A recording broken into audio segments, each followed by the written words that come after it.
जीतने वाले कोई अलग काम नहीं करते, वे हर काम को अलग ढंग से करते हैं। क्या कोई आदमी अच्छे नज़रिए के बिना अच्छा अफसर बन सकता है? क्या कोई छात्र अच्छे नज़रिए के बिना अच्छा इंसान बन सकता है?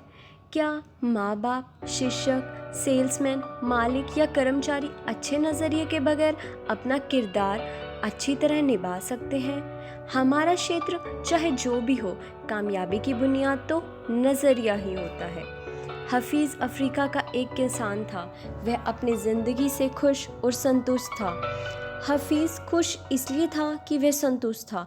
वह संतुष्ट इसलिए था क्योंकि वह खुश था। एक दिन एक अक्लमंद आदमी उसके पास आया।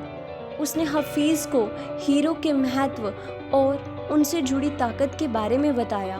उसने हफीज़ को कहा, अगर तुम्हारे पास अंगूठे जितना भी बड़ा हीरा हो तो तुम पूरा शहर खरीद सकते हो, और अगर तुम्हारे पास मुट्ठी जितना बड़ा हीरा हो तो तुम अपने लिए शायद पूरा देश ही खरीद लो।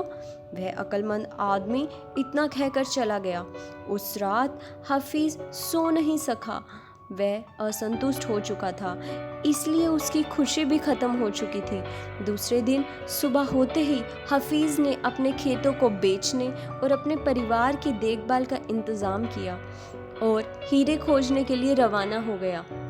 वह हीरो की खोज में पूरे अफ्रीका में भटकता रहा, पर उन्हें पा नहीं सका। उसने पूरे यूरोप में भी ढूंढा, पर वे उसे वहाँ भी नहीं मिले। स्पेन पहुँचते पहुँचते वह मानसिक, शारीरिक और आर्थिक स्तर पर पूरी तरह टूट चुका था। वह इतना मायूस हो चुका था, उसने बार्सिलोना नदी में कूदकर खुदकुशी कर ली। इधर जिस आदमी ने हफीज़ के खेत खरीदे थे, वह एक दिन उन खेतों से होकर बहने वाले नाले में अपने ऊँटों को पानी पिला रहा था। तभी सुबह के वक्त उग रहे सूरज की किरणें नाले के दूसरी ओर पड़ी, एक पत्थर पर पड़ी और वह इंद्रधनुष की तरह जगमगा उठा। वह सोच कर कि वह पत्थर उसकी बैठक में अच्छा दिखेगा, उसने उसे उठाकर अपनी बैठक में सजा दिया।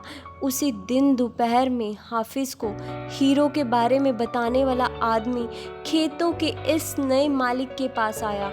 उसने उस जगमगाते हुए पत्थर को देखकर पूछा, क्या हाफिज़ लौट आया? नए मालिक ने जवाब दिया, नहीं, लेकिन आपने यह सवाल क्यों पूछा?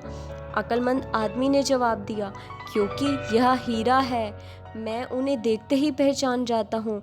नए मालिक ने कहा, नहीं, यह तो महज एक पत्थर है, मैंने इसे नाले के पास से उठाया है, आइए मैं आपको दिखाता हूँ।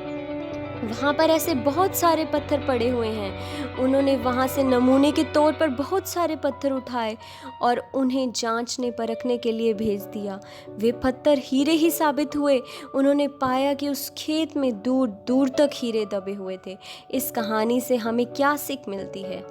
इससे हमें 6 सीख मिलती है।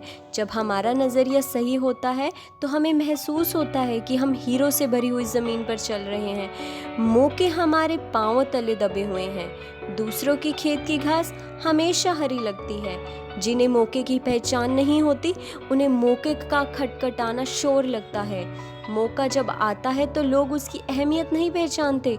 जब मौका जाने लगता है तो उसके पीछे भागते हैं। कोई मौका दोबारा नहीं आता। दूसरा मौका पहले वाले मौके से बेहतर या बदतर हो सकता है, पर वह ठीक पहले वाले मौके जैसा नहीं हो सकता। इसलिए सही वक्त पर सही फैसला लेना बेहद ज़रूरी होता है। गलत वक्त पर लिया गया सही फैसला भी गलत फैसला बन जाता है। सो बी पॉजिटिव।